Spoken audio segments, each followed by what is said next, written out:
I want to begin again by welcoming everyone. I also do want to remember every participant that this session is being recorded and that you should feel free to change your pronouns and state your role in the coalition. The other thing I want to state is that if there are two reps from a school, we usually have one rep at each meeting, so please feel free to ensure that in your site, you're the only person representing currently. I hope you all had a great fall break and especially enjoyed your time with family and friends. I do want to welcome our SCGC members, our board of directors, and my colleagues to ongoing discussions about enrollment and program balancing in Southeast schools. It has been an interesting journey, and we continue to make progress at each meeting. We look forward to doing the same thing tonight. We welcome Jed and Flu Analytics, Karina and Brick Architectural Firm, and our principals. At our last meeting, the SCGC members further discussed the two proposals, taking into consideration the updated guardrails presented by PPS. We also identified drivers for Proposal C. Tonight, with the support of Flu Analytics, we will share Proposal C. Our co-chairs, Beth Kavanaugh and Adriel Pearson, will share information from their different constituents. Our board members will also be sharing some information with the SCGC team. The proposed community meetings will begin on December 6th. The Community Engagement Office, headed by Shanice, have shared flyers that give more details about these meetings. Please visit our website for all the dates. I want to acknowledge that the PPS process of enrollment and program balancing for Southeast is highly emotional. We recognize that our families love their schools and their communities, and rightfully so, we applaud them. That said, our goal is always to optimize academic environments as we center the needs of all students.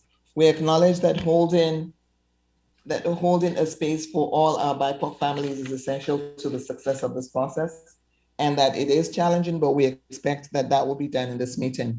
That said, I do want to go ahead and read the land acknowledgement and anti-oppression statement, which is one of our guiding principles in this work.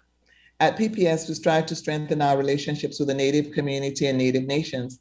A symbol of this commitment is a land acknowledgement. These statements bring visibility to the first peoples of our collective home. This statement is meant to provide information and context while also encouraging all of us to reflect on our current day relationships with Native people and Native experiences.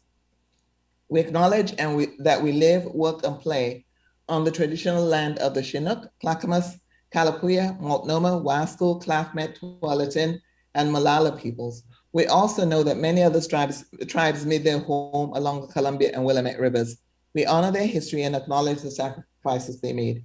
Let us acknowledge the robust present-day federally recognized tribes of this area, the Grand Ronde, the Silex, the Cowlitz, and in addition, I would like to acknowledge the Chinook Nation, who has been seeking federal recognition for many years. The urban Indian community is made up of tribal diversity that originates from around the country, representing 400 tribes. The urban Indian community has a vivid history, made up of people whose journeys have brought them to Portland by ways of forced displacement or seeking more opportunities.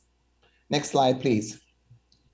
Today, these tribes and communities celebrate their heritage, showing resilience and tenacity that would be greatly admired by their ancestors.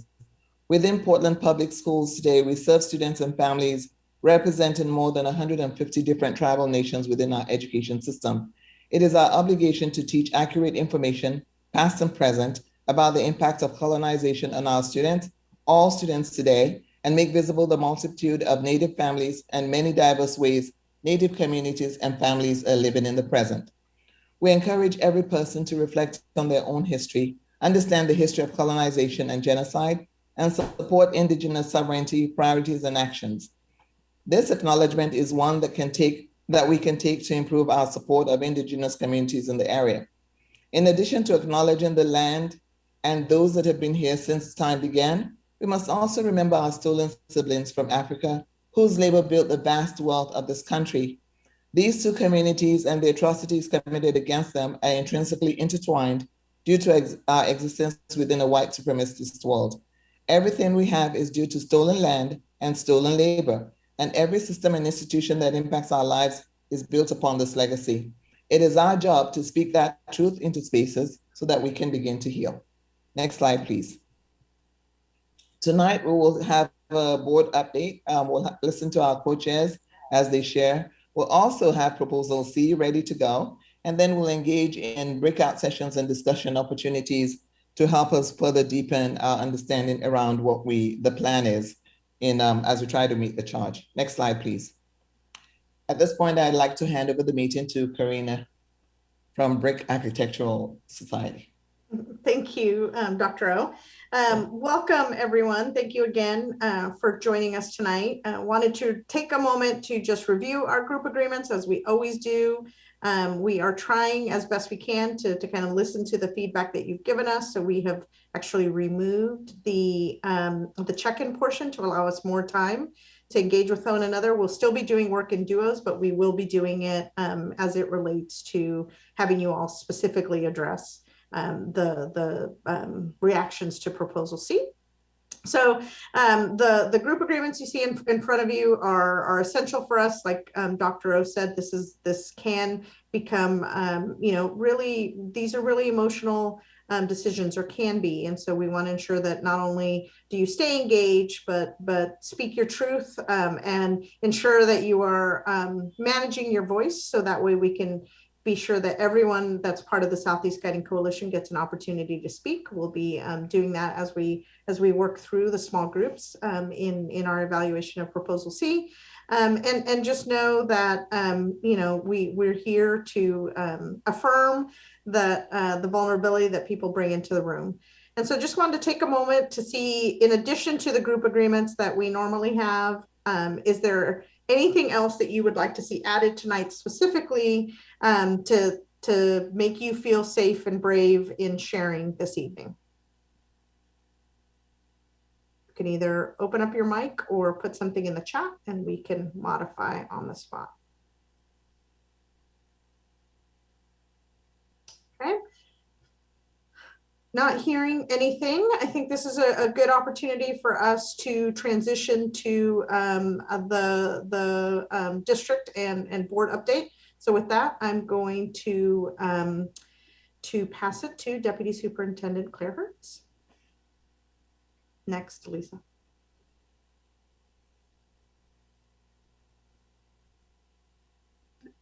Hi there. Good evening, everyone. Claire Hertz, Deputy Superintendent for Portland Public Schools. We have 3 board members with us tonight. We have Chair Michelle DePass, we have Director Adriel Lowry, and we have Director Julia Brim-Edwards. So thank you all 3 for joining us. I want to start with two messages that I'm hearing lots of questions about. One is that we're confirming that the implementation will be fall 2023. And I do understand it is, that does cause some groups to wait that are anxious to have changes sooner. But it's something that, because of the staffing shortage across the country and actually around the world, if we don't allow enough time for our staffing process, we won't have teachers in the classroom in the fall. And that would impact the whole district, district-wide.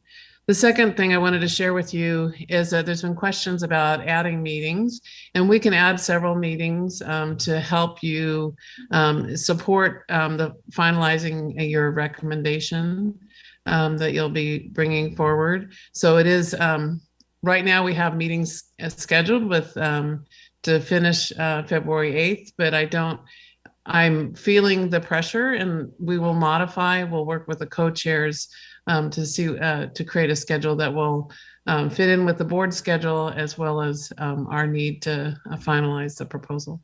And with that, I'm going to turn it over to Director Lowry. Hi, everyone.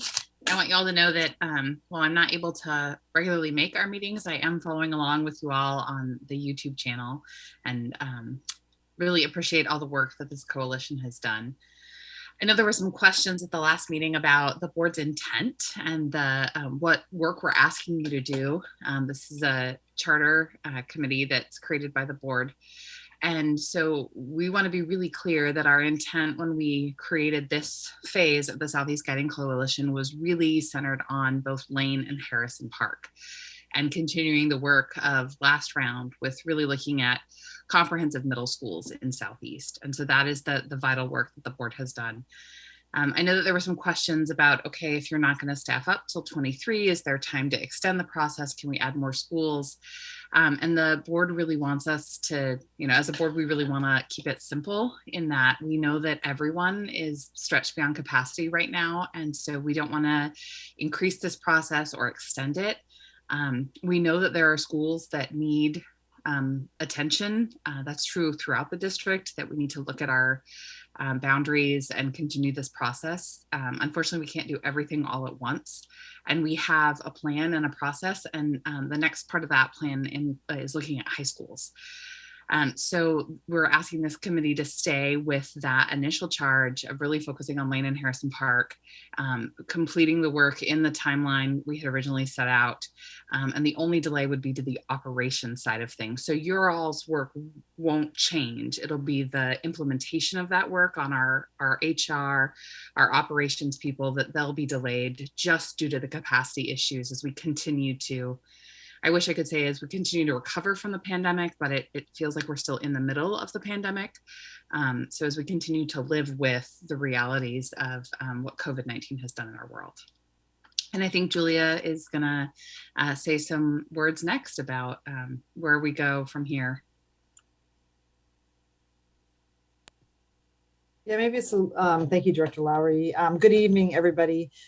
Maybe it's less about where we go from here, but I feel really strongly I want to take a moment to just acknowledge tonight that the work is not going to meet the timelines that we had been working towards.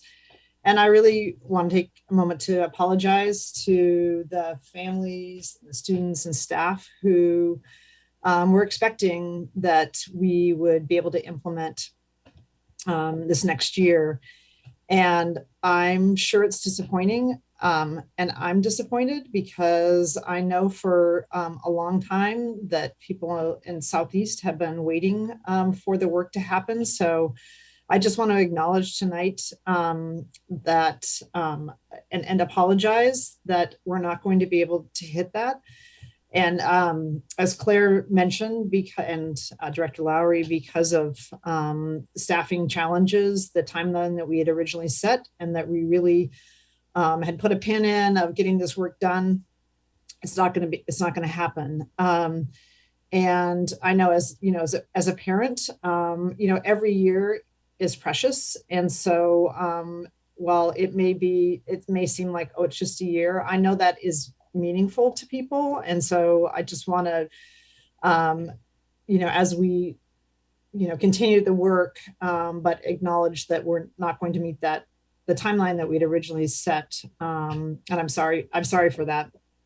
And I will say that given that we're heading into an additional year, that we'll actively look for ways to strengthen the middle grades experience for those schools and impacted students in this year's budget process, which we've done in the past. And that doesn't in no way equates with having, the experience that we thought we would have this next year, but there are ways in the budget that we can be supportive. So I want to just put that on the table as well, that it's not just going to be there's a delay, and we're not going to try and also work to really make next year a stronger year for students and families.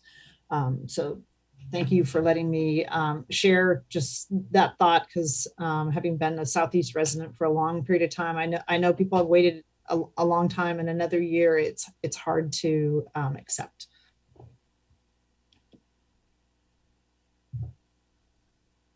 Thank you, Directors Edwards, Lowry, and just wanted to now provide our co-chairs, Beth and Adriel, an opportunity to share with you what they have been hearing and what they wanted to report back to us. Hello. Some of these things that have been coming up over the last week are actually things that you all have touched on already as we're getting started today.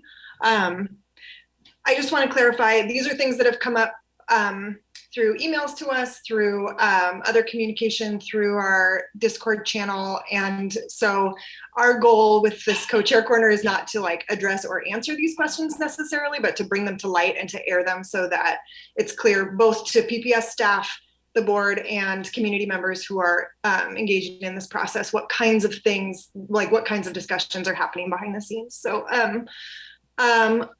one question we've been hearing is about, we've been hearing about data on student outcomes in co-located DLI programs. And as we're looking at proposals now that include both a whole school DLI model and co-located DLI models, I think it's really important to have a better understanding of those outcomes and how those two things compare and how they've compared in PPS schools.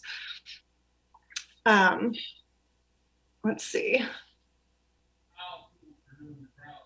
Adriel, I know that I just sort of like popped these things in here, so you can jump in on any of these. You're fine. I'll let you go. If there's something that I have a question about, or there's a question that I thought wasn't addressed, I'll jump in.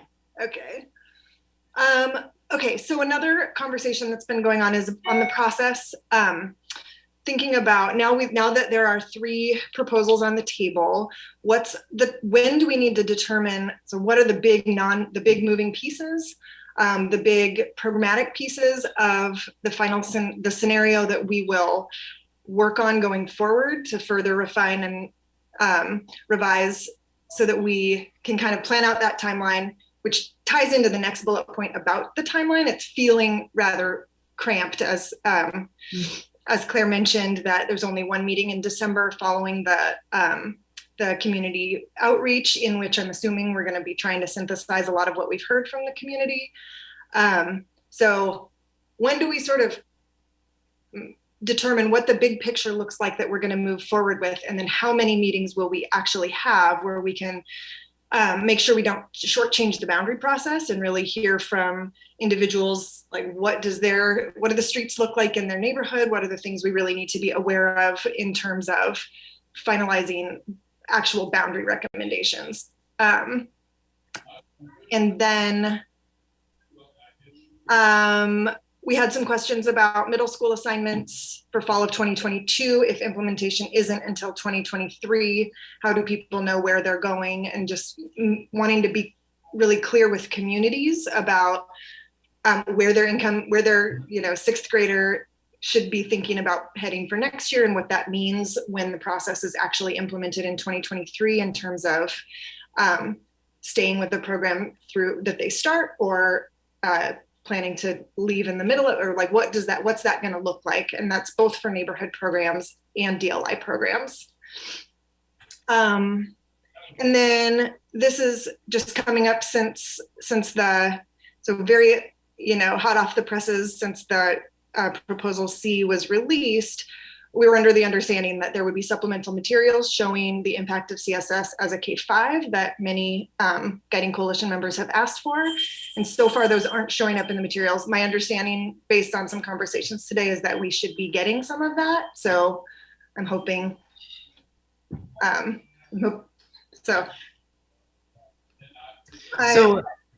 Beth, I don't know if it would be helpful for me to step in. One thing that I mentioned earlier is that adding meetings so that there's time to complete the proposal, and we're really going to work with the two of you as co-chairs in designing that, and just remembering that it's not something, we're not going out to late spring, but adding a few more meetings. If we go another meeting later in the board process, we just need to make sure that we are their meetings get planned in advance. So we'll just have to work that through together. And then I thought we had the supplemental materials for K-5. Am I incorrect on that, Jed? You're not incorrect. Yeah, that's in the folder that was shared last night. It's called C2, the data table there. Oh, that was in the folder that was shared last night, or was it recently added? Because it is, this is Judy, and it is in there today. It got added today. I think we still need to get the low income data in, but let's see, I'll copy it and put it in the chat. So if people want to get there directly. Thank you. So Adriel, if there's anything else that you're thinking about, and then also I was thinking, I've heard a lot from folks. So if I'm missing anything, I would love to give coalition members an opportunity to catch anything that we've missed.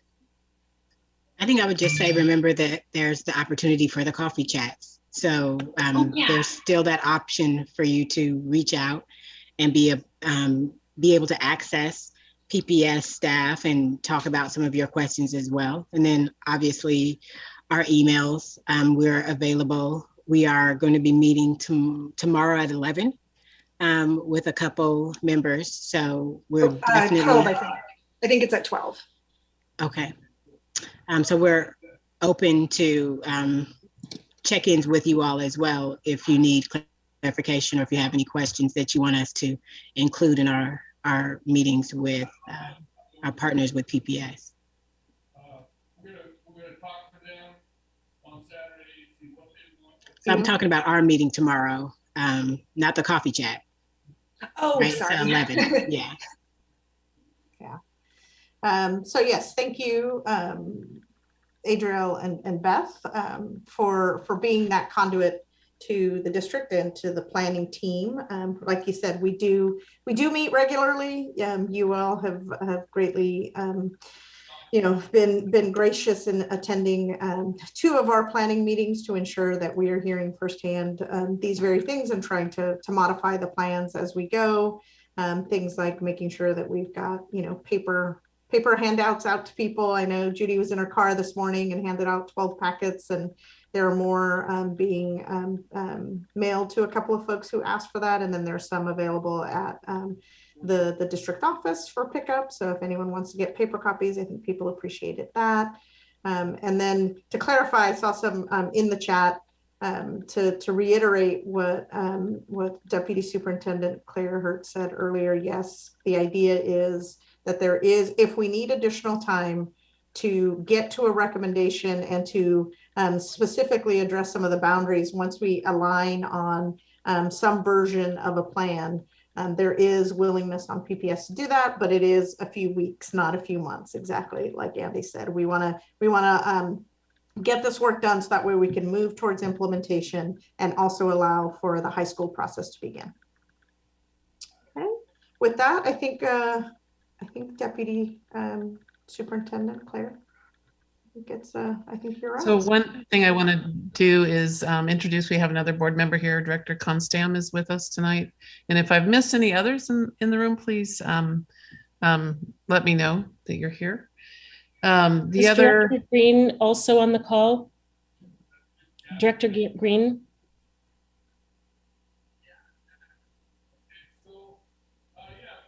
Okay. There was a question in the chat earlier that was about kindergarten for 2022. Can't answer that on the spot tonight because it really depends on what the final proposal is and what's possible with transportation. If it's a walking school or not, there's a lot of things to consider there, but it's something that we'll want to make sure we're considering as we're finalizing our proposal, our recommendation from Southeast Guiding Coalition. Okay, and then on to proposal C. So we did our best to get this out as quickly as we could. Appreciate Judy sitting in a parking lot handing out packets. Thank you for doing that this morning, Judy. And also Gail for mailing them out to whoever requests that via email. So we'll get those out to you. And really wanted to, at this point, this I believe gets turned over to Jed. Is that correct on this part? I got that no, wrong. I'm a few slides in after this. Slides later. Okay, thank you. So what we have already discussed, previously for A and B, but now for C, there's a lot for us to consider, and we want to center on the drivers of the process and just remembering the board charge. I think we've reviewed that a few times of the focus of the process. And then if you'd move on to the next slide, please. Then we really are looking at our minimum size of middle school enrollment and elementary school enrollment.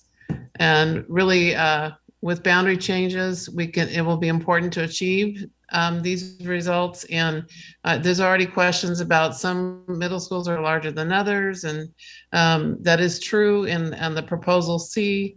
And so having more time with boundaries will certainly help with that. And especially in some of our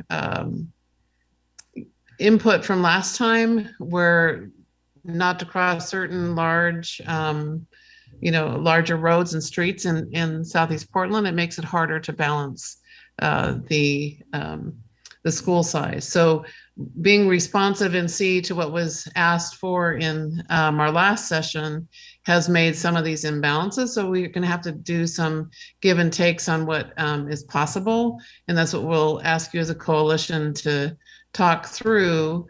Is it more important not to cross a major street, or is it more important to have more balanced size? So those are the gives and takes that we'll have to work through in the process. So then on to slide C, we've had programmatic guidelines from instructional leadership and with Southeast Guiding Coalition feedback to support the board's charge and help guide the Southeast Guiding Coalition and us in developing draft scenarios. So we did, these are the drivers that we've used based on all those pieces in developing proposal C. And at this point is where I would go on to the next slide, and that would be for Jed. Such good lead up to that, Claire. Thank you. And I think really well said on a number of fronts with the with some of the trade-offs that we're going to talk through here. So thanks for that. So the next series of slides are in the same format as we showed with draft proposals A and B. I'm going to move through these quickly as you'll have access to them on the Miro board, or if you were able to get printed copies, I'm happy to hear that happen as well. I'm going to highlight the key elements, and I'm going to move on to some slides that compare the proposals. And so if we could just move to the 2 slides from here. Perfect. So draft proposal C, program moves. The first key element that you're going to see here is that Bridger is the creative science site. And in the data tables that went out, you'll see that the functional capacity is a bit higher than shown for the previous proposals. And that's because we worked with facilities staff and have included additional capacity from the newer portables that are on that campus. So that added about 100 seats of capacity there. And that's really important capacity because it's needed to accommodate the near-term merging of the existing neighborhood program at Bridger and the creative science students that are currently in the K-8 program at Clark. The next element are programmatic changes at the middle school level, which are fewer than in previous proposals. So starting at Harrison Park, in addition to the current Chinese DLI program that is cited at that school, it will take on half of Southeast's Spanish DLI programming. Kellogg will host the other half of the Spanish DLI program, the middle school level. Programmatic changes at the elementary school level are also fewer than in previous proposals. The Bridger Spanish DLI program is the main program here that moves, with one of its strands being sent to Atkinson to join the existing strand of Spanish DLI that is there, and the other being sent to Lent to join the existing Spanish DLI program and single strand that is located there. So we're going to jump now to the next slide, which shows boundary changes, of which again, there are quite a few. But I want to just highlight some of the feeder changes specifically here. So as Claire mentioned in this proposal, we prioritize keeping to major roads as boundaries. And that did create some challenges for achieving minimum enrollment targets. And so minding major roads along with creative science at Bridger, that led to some feeder changes that we haven't seen in previous proposals. And so we start here with Lent feeding to Harrison Park to help meet Harrison Park's enrollment target. This is the first time we've seen Lent feeding anywhere besides Kellogg, even going back to phase 1.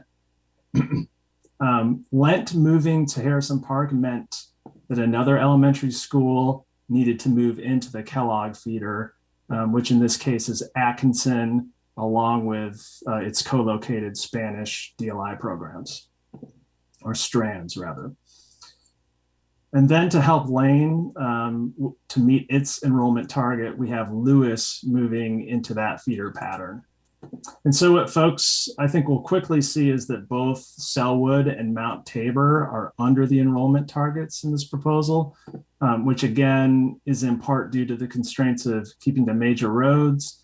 Also, the lack of programmatic moves plays a part of that, and trying to prioritize enrollment targets for our schools that have higher proportions of Black and Native and English learners. So next slide. So focusing on our racial equity impact measures here, similar to previous proposals, we're seeing improved conditions for our Black and Native and our English learner students relative to the region's current boundary and program configurations. But what we're seeing for the first time is that conditions, excuse me, do not improve when we look at all students, particularly for that middle school enrollment target. And again, this is in large part due to Mount Tabor and Selwood not getting up to that 500 enrollment target. Next slide, please. So now I'm just going to get into the side-by-side comparisons of draft proposals A, B, and C. And so we see consistency here about how Harrison Park converts to a middle school. We have the Harrison Park K-5 cohort moving to the Clark campus. And again, that creates a need to find a location for creative science, which in this case is Bridger. Next slide, please. And so just to zoom in a little bit more on creative science, we've seen it at 3 different locations between these draft proposals. And I just wanted to highlight the first piece underneath each of the locations, that there's a near-term implementation consideration here that has really led to these 3 schools being looked at as the creative science location. And so that near-term implementation is that creative science students, they join the current K-5 students at these schools. And these are the schools with the most space to accommodate all of those students. Now, as you're looking at the modeling and the enrollment estimates, that plays out a little bit differently, and I want to explain that. So the first step that we take to look at the long-term impact of this is to actually send creative science students and assign them to their neighborhood school based on their residence. So they come primarily from areas nearby the Clark building, but actually throughout the district. And then the next step we take is we redraw the boundary to meet enrollment expectations, which are similar enrollment that we see now at creative science, which is about 450 students total. The next step is to enroll essentially half the school with neighborhood students and half of the school with lottery students. And again, that neighborhood student piece is reliant on the boundary that is drawn to catch the right amount of students to essentially get that half of 450 students. I know lots of math here. Last bit, and that is that we apply estimates of where those lottery students are actually going to come from, and that's informed by where we see students enroll in creative science at its current location. We apply a similar approach there for nearness, essentially, of where we see those students come from. Okay, next slide. Oh, and I just wanted to mention really quickly, so this did come up. We did prepare an alternate data table for draft proposal C, where Bridger only hosts the K-5 cohort of creative science, and the middle school cohort is co-located at Harrison Park, which is the nearest middle school to Bridger. So you'll see how those numbers play out there. I will say that that creates a high utilization issue in the long term for Harrison Park that may require moving Lent or Vestal out of the Harrison Park feeder pattern to get utilization below 80%. And just working through the math on that, moving either Vestal or Lent out of that feeder pattern would allow Harrison Park to stay above that 500 enrollment minimum, assuming that those creative science students at the middle school cohort are assigned to that school. Okay, now really the next slide. All right, so a lot of information on this slide, but it's a breakdown of the different dual language immersion programming that we see across the different proposals here. And so a lot of this has been covered quite a bit, but I just want to highlight pieces of this. Draft proposal A is where Harrison Park hosted all of the Southeast and Chinese, all of the Chinese and Spanish DLI programs in Southeast. And what we had there was, actually we had Kellogg also hosting as well. In that case, Spanish was consolidated in a whole school lottery school at Lent. And Chinese was a whole school model at Bridger.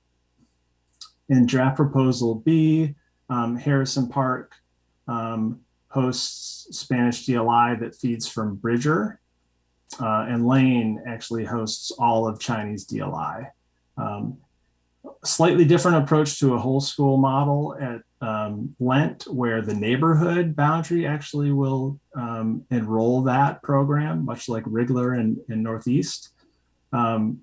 Similar regional whole school lottery model for Spanish DLI at Bridger, and then Woodstock would be the whole school Chinese DLI program. And then finally on to draft proposal C here, Harrison Park would retain its existing Chinese dual language immersion program.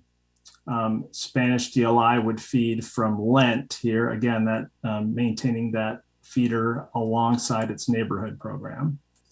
Both Lent and Atkinson are the schools that change from a programmatic standpoint here by gaining one of the strands of Spanish DLI from Bridger. Both of those schools get one of the two strands that are currently at Bridger. And then you see the feeder patterns there. And then, yes, yep, you're right on it. Next slide. And then finally, just meeting the minimum enrollment targets, as I've mentioned, the revisions for both draft A and B, they did require some pretty significant boundary shifts, some of them not keeping to major roads, just to make sure that we could get those enrollment minimums. We also saw some different feeder pattern changes in those proposals. The difference really with draft C is that, again, it attempts to stick with those main roads. And as Claire mentioned, the trade-off is that we can't always achieve those enrollment targets. Okay. And that, I believe, brings us to large group Q&A. Thanks, Karina. Yeah, thank you, Jed.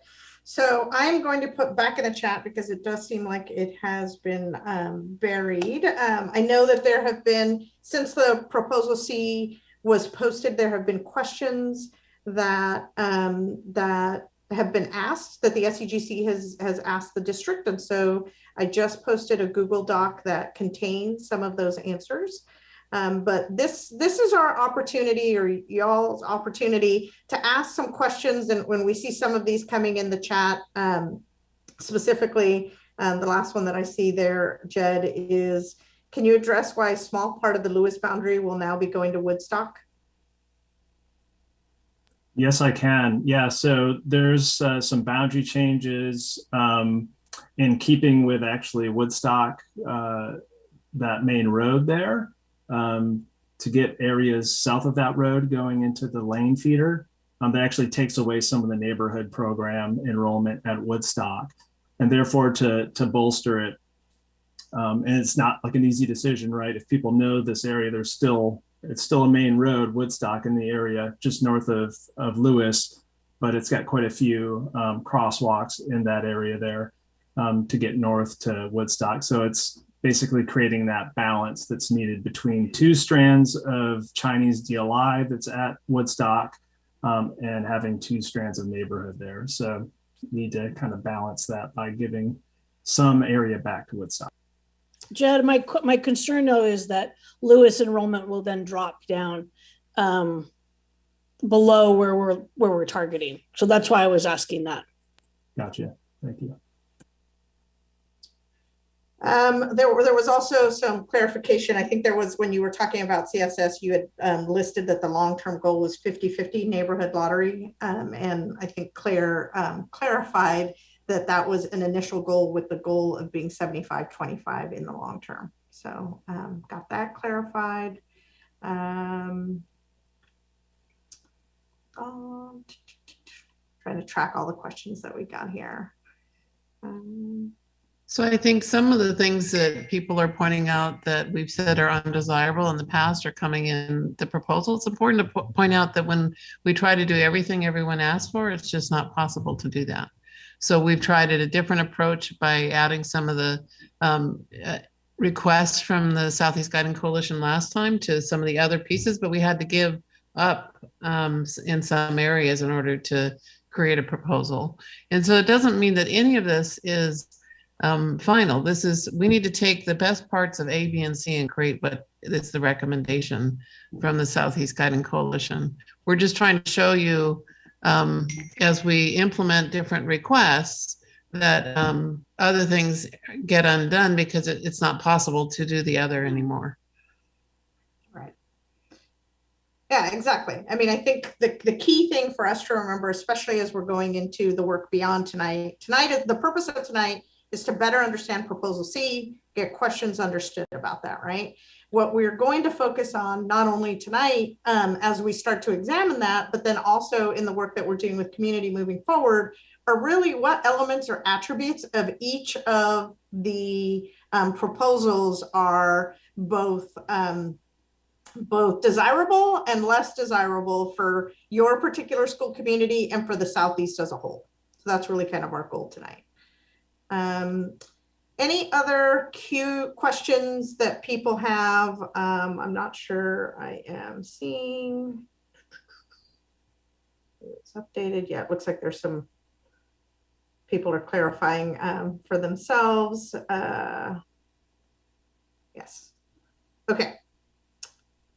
So any questions that anyone has of Jed, any of the numbers or the big drivers that you saw for Proposal C before we get into having some discussion about that you think would be of value for everyone to hear? There is a hand raised, Karina, from Sam Wilcox. Yes, sorry, I was not able to see that. Sam.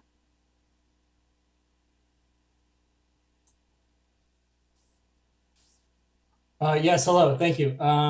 I have a question on the worksheet for potential CSS and neighborhood implementation data sheet. Yes. We're just noticing that like on the table, the third table for Bridger, in the classroom need total. There's no totals for like the 6th, 7th, and 8th grade, unless I'm misreading it. So there's a total of 15 classrooms needed. That's mentioned on the table off to the side, with 16 available, 22 with modular. Yes, someone's pink thingy is on it right now. Right. Okay, thanks. Thank you, Sam. Good catch. I apologize. This crowdsourcing documents usually produces a good result. Great, cool. Yeah, I was just wondering. So awesome. Okay.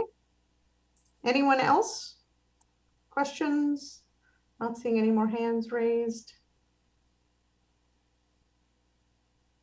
All right, we are moving through this much more quickly than we thought we would, which is good. It'll give us more time to talk about the proposals in our groups. Yeah. Oh, yes, I do see a question. Olga Ma? Yes, just my question. In proposal C, there's no longer, well, in other words, there's going to be the 3 schools remain, at least the ones that were designed to have DLI programs. The 3 of us are going to have co-located programs on proposal C. So the DLI only one strand is not anymore available in draft C. So the proposal C, the intent of it was to create co-located models for some of the programs that are already in existence. That was a request from the Southeast Guiding Coalition. Okay, thank you. Mm-hmm. And for clarification, there are 2 co-located DLIs, Spanish DLIs, in this proposal. There are 3 now, but there would be 2 in proposal C. One is at Atkinson, one is at Lent. Oh, okay, but then the purpose of not having co-located programs doesn't apply anymore. Well, so I think in this proposal, I'm hesitant to say it doesn't apply anymore, right? Because this proposal was created as a result of some requests based on the previous proposals. The goal of this proposal is, or one of the drivers of this proposal is to show some co-located DLI programs while still trying to minimize single strands to the greatest extent possible.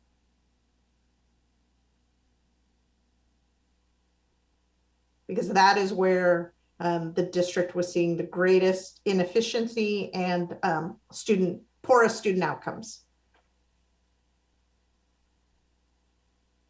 So like, well, in this case, for example, in Bridger, if that goes in effect, we're going to have K5 creative science and K5 neighborhood. So it's still one neighborhood only, right? And same with the other schools, they only have one neighborhood school strand and then 2 DLI. Maybe I'm wrong, but that's what I understood. Judy and Jed, I think the question is, would moving CSS to Bridger, and correct me, Olga Mater, if I'm not capturing your question correctly, I believe the question that's being asked is, by moving CSS to Bridger, does the math result in a single strand neighborhood? What we were trying to get rid of, Olga Mater, wasn't a single strand neighborhood, it was a single strand DLI. And I think the goal is to eventually get to a 75-25 for the neighborhood. That would be the neighborhood school versus the lottery, the CSS. And so I think that would be how I would answer it. But Judy and Jed, I want to confirm that is correct. Yeah, I'll jump in. Sorry. Okay, no, sorry. What I was like seeing is that, for example, my community, they wanted to remain with their neighborhood and the DLI. But in this proposal, for example, they just get rid of the 2 DLI. Finally, you don't want to have one only neighborhood. And in this one, you're still keeping only one neighborhood and just getting rid of the 2 DLIs that they had already. So they are affected But I don't know, it's just a question. I am just trying to figure out to be able to explain. Yeah, I think that what we were looking to do with Atkinson is marry up a single strand of Spanish DLI with one of the strands from Bridger. They already have 2 strands of neighborhood program there. And then for Lent, which currently has a single strand of each, in addition to moving one of the Bridger strands to join the Spanish DLI that's there, expanding the neighborhood boundary to get that enrollment up higher over 200 students. So we can get a second strand there for that balance, the 2 and 2 balance. Okay, thank you. Yeah, and they aren't so much a strand anymore. It's just kind of a merging of those programs. Okay. Okay. Thank Anyone else? Thank you. Anyone else have any questions?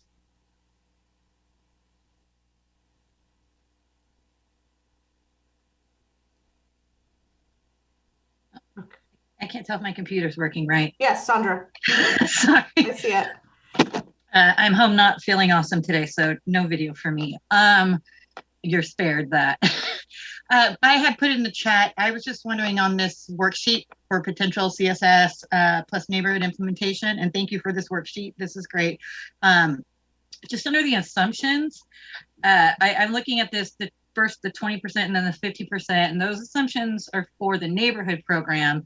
I believe that previously it was said that Flo was working with a 20% attrition assumption for CSS wherever location was changed. Oh, I see, Judy, you answered me in here, so I apologize, and I will stop talking now. So the worksheet does include the assumption that 20% would opt out. Beth, I see your hand up.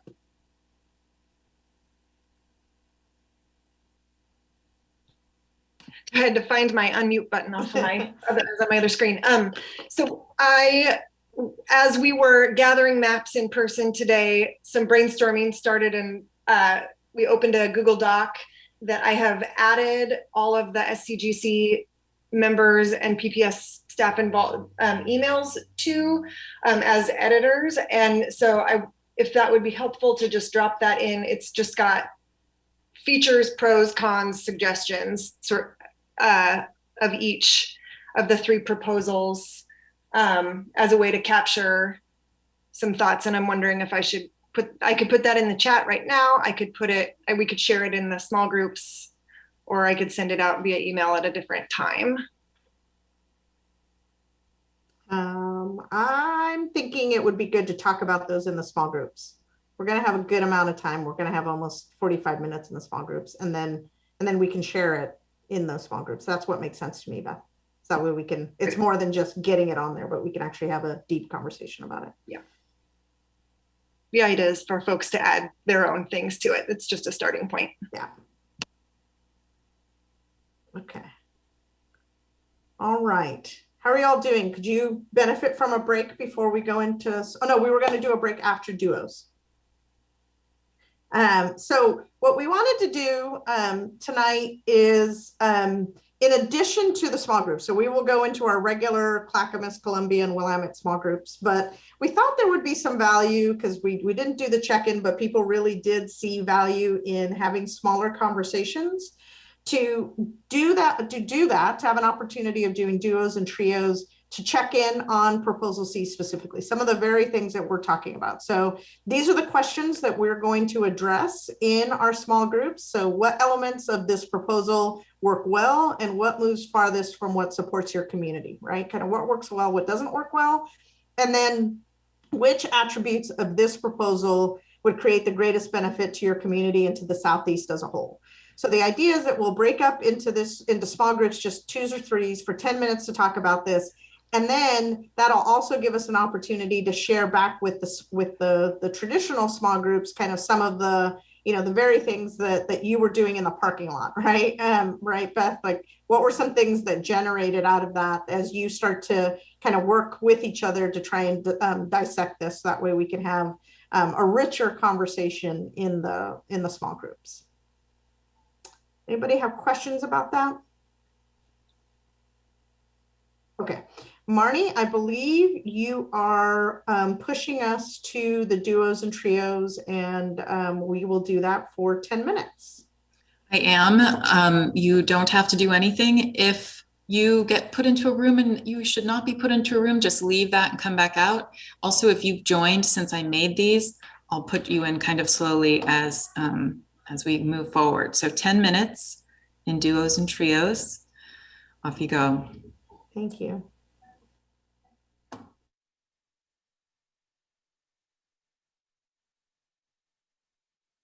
More quickly than we anticipated. We probably have about, I don't know, Marnie, check me on the session lab, but maybe about 30 minutes more of time. And so we wanted to, I don't know how all of the conversations are going. We're going to do a little bit of a share back here, and then we're going to be able to bring folks back together to say in a poll, do you want to go back to your rooms and continue the discussion?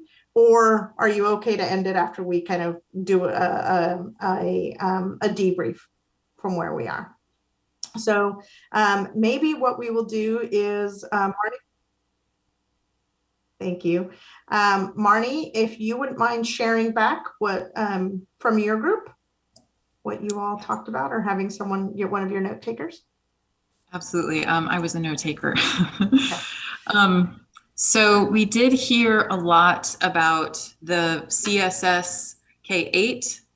I think it was mentioned as a sacrificial hill, that things seem to be revolving around maintaining this K8, whereas if it was K5, it would be able to fit into lots of different schools. So wondering what is the sort of guiding principle behind that, and why is it being kept as a K8 versus looking at a K5 option. We looked at some of the numbers that seem to be a little bit off, and I would love to be able to tell you which ones those are, and I can't, but Jenny, okay, great, Jenny. I can tell you that, Marty. Yeah, someone, Micah, thank you for pointing this out, and apologies for it being off, but when we're putting these complicated things together pretty quickly, Kellogg, we were noticing that Kellogg, since it's getting Atkinson, should have a larger number of Spanish DLI students that would be coming from the Mount Tabor strand that is coming currently through Atkinson. And so wanting just to, if we're doing a little back of the napkin math, it'd be probably like a split of maybe, and Jed, correct me if I'm wrong, about 50-50 between at Kellogg and Harrison Park. So it'd be about maybe 110 students instead of 75 in Kellogg that is shown. So about 110. So we'll make that update. So yeah, thanks in the chat, whoever brought that up. Oh, that was from Micah. Yeah, so we'll get that updated in your utilization spreadsheets as well. We also talked about the pros and cons of these smaller DLI programs and other programs, and I'm going to attempt to tell you the reason that these smaller programs are difficult on the schools is that it requires teachers to have multiple certifications. And so schools are having a hard time keeping teachers, keeping those people staffed, and having trouble finding people who have these multiple certifications, or they'll come in with one certification and then have to ramp up to another certification, and that's difficult. So there's often a lot of turnover. They have to have a world languages certification, and also, for instance, social studies certification if they are teaching one of these languages in social studies. So there are these barriers of these smaller programs. Also, the other side of that is these smaller programs have room to grow, whereas the larger don't. I wanted to say the equity, from an equity perspective, the Selwood and Lewis going to Lane, Micah thought that was spot on. that more affluent people live in the Lewis neighborhood, live west of 52nd. And so this adjustment is really great. Let's see. We talked about some of those, again, those kind of zigzagging boundaries that are bisecting some neighborhoods, and Jenny took notes of that, hoping to take a look at those to some other sort of main streets or better bisections versus going down the middle of a road that has neighborhood on both sides. Sellwood enrollment seems low. Could the Chinese DLI move to Sellwood was a question. Please, anyone from our group speak up if I missed anything.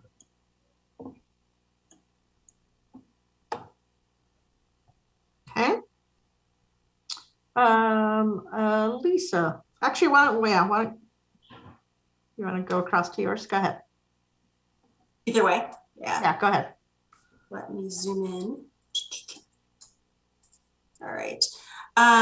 So we talked about, also there's some questions, in our group about some of the numbers more so at Bridger, and there'll be some additional research on that. And then there was a lot of conversation around actually opportunities that might be afforded with the implementation delay to 2023 of maybe working with the city on safe routes to schools, and maybe doing some offsite improvements and making things safer for students, and doing that in association with implementing the boundary adjustments.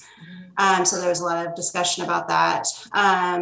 There was talk about the impacts to special education students, and trying to bring awareness to that, right? That they're not disproportionately impacted by these changes.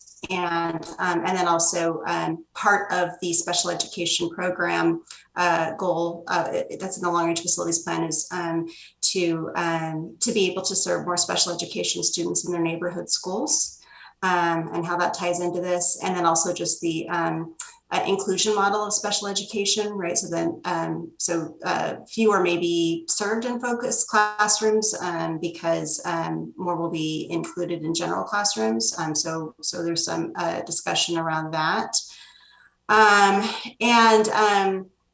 So Eddie talked about how he had some preliminary feedback from some of the Chinese community about scenario C, and just informally, found that people were really they seemed happy with the aspects of scenario C that would allow the co-location with neighborhood school, and so that was something that was very well received with the Chinese community.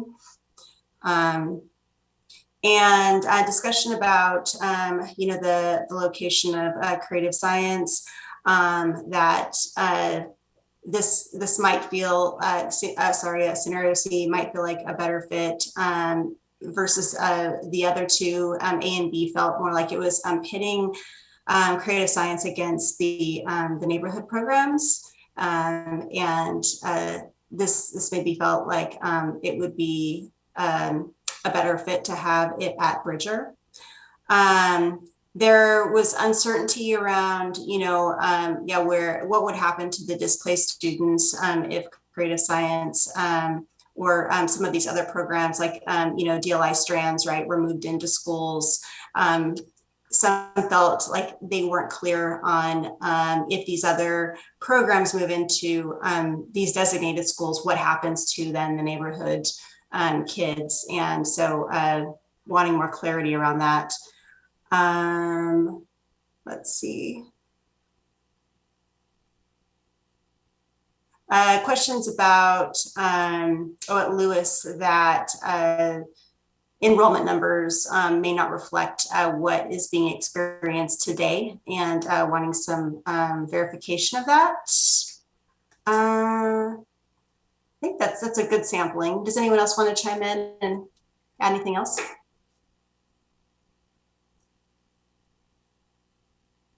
Okay. So if you'll bring us over to Clackamas, I can do an update. And Kathleen, let me know if I'm missing anything. We kind of broke our conversation up into what we call positive attributes and attributes of concern. Some of the positive attributes is that, you know, the proposal C will solve a lot of the problems of having single strand. People were appreciative, at least in our group, about the careful consideration of some of the feedback that has been received and integration of that, recognition that there's still tension between there, that from CSS community, that Bridger would be, at least from a proximity standpoint, close to their existing home. So more families in the community are likely to stay there. It was acknowledged that this is the only proposal that doesn't get rid of the Bridger neighborhood program. Also that in this proposal, Lane and Whitman are both in the enrollment at both Lane and Whitman are increased to get it closer to that higher number that is the goal. There was a consideration that this one was most sensitive to the fact that there's a neighborhood program present at the sites, right? Thinking about what that looks like. The group felt that for the most part, even though there were some, once we refine and land on the sort of framework for the best proposal, that there will need to be some boundary cleanup. But for the most part, this had more commonsensical boundaries. Also, Harrison Park, there have been conversations within Harrison Park that the Chinese DLI families get to stay within the current boundary. What else? Hofsford having a DLI program there is important because it's part of that community. And, we had a lot of conversations around portables, what the right number was. We kind of went back and forth and what the value, the concern originally around is this the district changing a long held position around whether or not you could use portables to kind of solve a temporary problem. I think those were the majority of the positive attributes. Kathleen, let me know if I missed any on the positive side. Okay.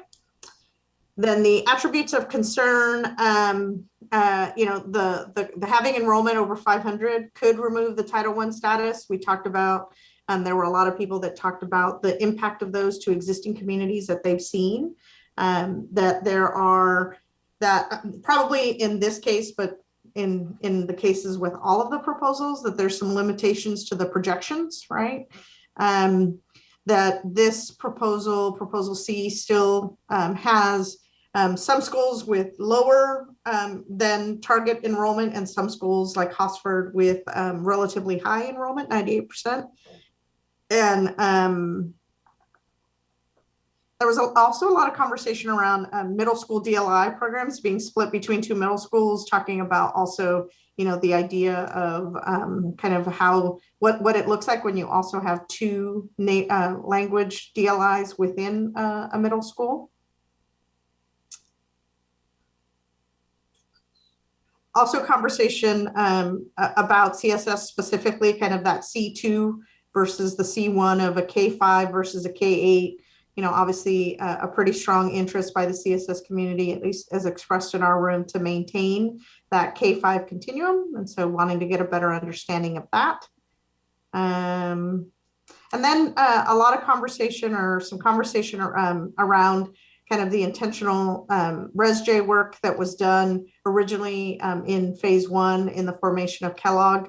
And now, in none of these proposals is there, trying to find the justification that can't be found, at least to the Kellogg piece about creating a DLI strand at Atkinson and not leaving a robust Spanish program at Kellogg. Anything else, Kathleen, that I missed there? I just saw a question about the potential change in Title I status at Lane. Basically, that came up because even if students are increasing, if the demographics are changing, it could cause schools to lose Title I status or to lose enrollment and funding, or make changes in enrollment and funding. In the case of Lane, that could change the resources available for students currently. Correct. Thank you, Kathleen. Okay, so that's kind of the recap. So again, we've got about 30 minutes that we're playing with here. And so Nathan is going to be sending a poll out. The two options that we have are to kind of, we had good conversation, let's end the meeting early and then hear what the community has to say. The other is let's leverage these 30 minutes we have together and go back into small groups for that time and continue the conversation. So Nathan, can you pull the poll up, please? Okay, you all should be seeing the poll and should be able to go back. Hey, I was just wondering, I mean, if we've done small group discussion and there's no time for report back, maybe a large group discussion would be cool. Okay, we'll that sounds good, Andrew. We'll see where kind of the group is landing. There's a pretty strong, at least, desire for, oh no, it's losing, look at that. We were pretty strong at ending early, and we will see.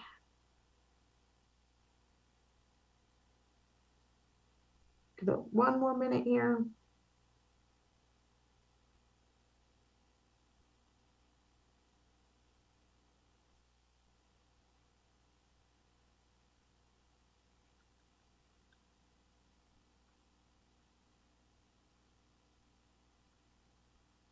Okay, I'm going to go ahead and end the poll. Looks like we're about 61% of folks that want to call it a night and about 40%, 60-40 for folks that want to go back into a small group discussion. So, and I don't want to split you up tonight. So it wasn't necessarily a clear, maybe what we'll do is we will, go back into small groups unless anyone has an overwhelming desire. I'm trying to see if I have anything else. No, to go back into small groups for maybe 15 minutes. We'll kind of split the difference, and then we can call it a night. So if you wouldn't mind, Marnie, maybe just because there were some conversations that we can close up, give us a 15-minute head. Go back into the small groups, and then we'll be able to process what we heard in the large group together in our small groups and then go back. Sounds good. They're all ready to go. I'm going to open them right now. Thank you.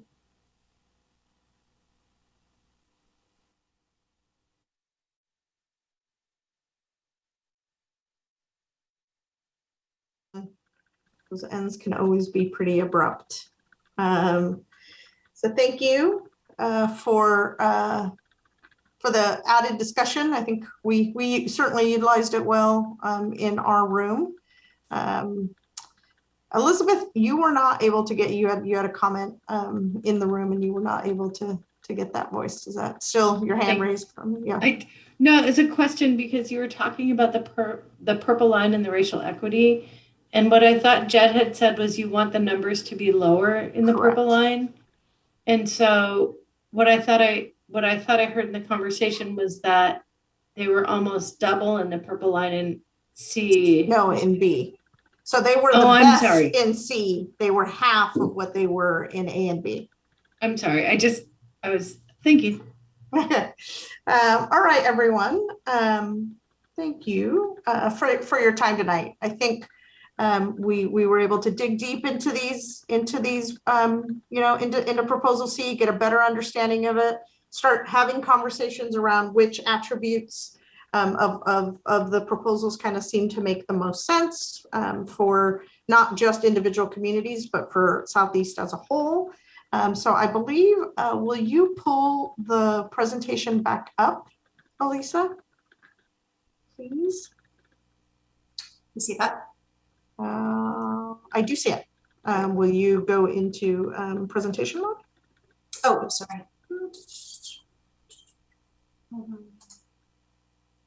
How's that better? Yep. Okay. All right, Shanice. So what we want to talk about a little bit is kind of where we are in terms of now opening this up to the community, because again, what we're doing for the community is really asking them the same questions, to look across all three proposals and focus on what are the attributes that are of best interest to them for their community and for the Southeast as a whole. And then we can talk a little bit about kind of what the next steps are and how we then take this information and come back in our next meeting. Go ahead, Shanice. Great. And I know we have taken a look at these dates, but we're coming up next week with a series of engagement opportunities where what we have been reflecting on throughout our time together with our updated proposal C will be available for members of the PPS community to also give their input and insight on and reflect on what works for them. I want to note though, we were able to reschedule our session that will be available for teachers. And so that will be happening on December 9th and was rescheduled. On the next slide, there's a little bit of information on the goal of our open house. And I mentioned that these opportunities, in addition to our affinity-based spaces and the open house, will go through that same content, but we'll go through those themes that we have really been working through and that have informed these proposals. And having input from our communities, especially our Black, Indigenous, people of color, and multilingual communities is essential. And so we're having dedicated spaces for those folks to work through it. But we absolutely think that having the listening and learning themes that we have made as a foundation in this work, as well as reflecting on the outcomes of the phase 2 process with the 3 proposals are kind of the 3 major pieces of our engagement, and will be available in multiple languages and also an exclusive space for our students and BIPOC students. And Karina, is there anything else you'd like to add? Yeah, one of the questions that we got in the chat was kind of which of these can and should the SCGC members attend in addition to the open house ones. And I will say, kind of to reiterate what you talked about, the goal of the affinity groups is to preserve those affinity groups, right? So we would ask you to honor that, to not attend any ones for which you are not part of that affinity group, and really kind of focus your participation in the open house. Shanice, anything else that you would add to that? Yes, I think that's correct. And on the open house, I think is a great opportunity to also hear what folks of our community are sharing with us. But then we'll be doing that all in a public fashion with you all, and have a really deep analysis of everything that we've learned at the end of the process. So we'll have all of that information public. And so hopefully that's helpful for folks who are interested too in what is coming up in the individual sessions. For sure. Noelle, I see you've got your hand raised.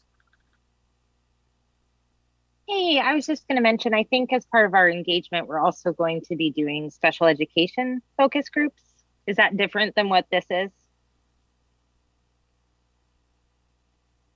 Shanice, I'm going to leave that one. So I know we'll be hosting them, and I know I'm working from home, so we're not talking as much, but I was just going to say, when we get those dates up, if people want to attend those, they're welcome to. Yeah, so I think that the general theme to try and get community input is threefold. One is the large open house on the 8th from 6 to 8. The second are these affinity-based, so what we're calling kind of focus groups, listening and learning sessions. And the third are kind of principal-led or school-based conversations. The goal is to provide every single one of those groups, whether it be the open house or the affinity groups or the principals, the same content, right? The same presentation try and ensure that we're trying to get to the same questions. So as we are analyzing all of that data and bringing that to you, we are doing that in a way that is as consistent as possible. It's like brown stick thing all over the place. I don't know, somebody's unmiked.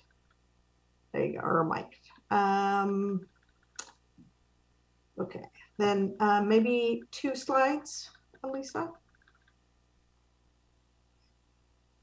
So our next steps will really be this intentional, widening our lens, if you will, having conversations in open houses and in these focus groups to continue this conversation and to report that back to you. I know there was some questions about whether or not the co-chairs chat is still occurring tomorrow. I think we have confirmation now that it is still, the co-chairs chat is occurring tomorrow from 12 to 1. If you don't see a calendar invite for that, or if for whatever reason that got removed from your calendar, Megan has put her email in the chat. And then maybe Judy or Claire, one of you, because one of the big questions we had was then what, right? How does this then get processed into how do these proposals get tweaked into what I'm going to call proposal D, or a refinement of any of these proposals based on the input? So maybe kind of what are the next steps for the SEGC? I was hoping to be able to attend one of the BIPOC listening sessions. I'm sorry I can't, but I just want to give a shout out to Shanice Clark and your shop for doing such an intentional, wanting to listen to communities and doing it in creating safe spaces for those communities. Just want to thank you for that. That's good work. That's some good trouble. Yeah, exactly. We did it at the beginning, and so what we committed is that we would go back to those groups at all of the points in the process. So that's our commitment. Chair DePass. So approach we took, so your earlier question, Karina, an approach we took in phase 1 is we had volunteers come together and put together a proposal that then came forward to the Southeast Guiding Coalition. So that might be one way to approach it. So when we come back at our next meeting, we'll go through the engagement and what we've heard from the various voices. And then we will also, what we've started doing tonight are things that are the positives and the things that are question marks, maybe not so positive, and just kind of framing that for each of the proposals. And then so we can pick out the attributes that are the ones that are carrying forward as things that people have a strong support of, and then really working with our co-chairs and other volunteers to try to put a proposal together. Now that's the way we did it last time, but I will also say it that might be difficult in terms of the timing because of winter break. So I just want to say that there'll be some of us that will need to be working on this at winter break.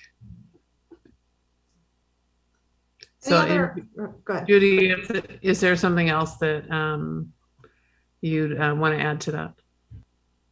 No, I think that I'm really excited for the week coming up and the meeting after that. I think that December 16th meeting is going to be an important one for us to sort of set the pace for and really letting you or seeing how you all as a coalition come together around new ideas. It's been a while in coming, and I know you're anxious to do that, and we're anxious to support you. And hope it's going to lead to a really successful set of meetings in January. We do need to work on getting a solid schedule for that. Thank you, Judy. Okay, Esther, can we ask you to close us, please? All right, everybody, thank you so much again for a very, very informational session this evening. We do want you to know that we do appreciate your input, your willingness to collaborate, your willingness to share and wrestle through all the uncertainties of the different proposals. We also want to thank our school leaders who continue to provide a space for the broader school community so that everybody's voice is represented at the table. We know that our school leaders have also been talking with their staff members and gathering information from communities that would not have heard from. Please, as much as possible, get that information to us as soon as possible. Conversations are ongoing, decisions haven't been made yet. Before you leave tonight, we will ask that you please complete the feedback form. The feedback form is used to design upcoming meetings. We take your input into consideration and we try to design sessions that meet your needs. We also want you to remember that our next meeting will be on the 16th of December, and that when we have our community listening sessions, we encourage that you attend and that you have as many people within your community attend those sessions as possible. So again, please participate in our community listening events and encourage people to attend. And that said, I want to thank you all for a pleasant evening, for a very collaborative evening, for the information generated as a result of Proposal C being introduced. And we will see you again on the 16th of December. Have a great night, drive safe, and see you next time. Thank you, Dr. O.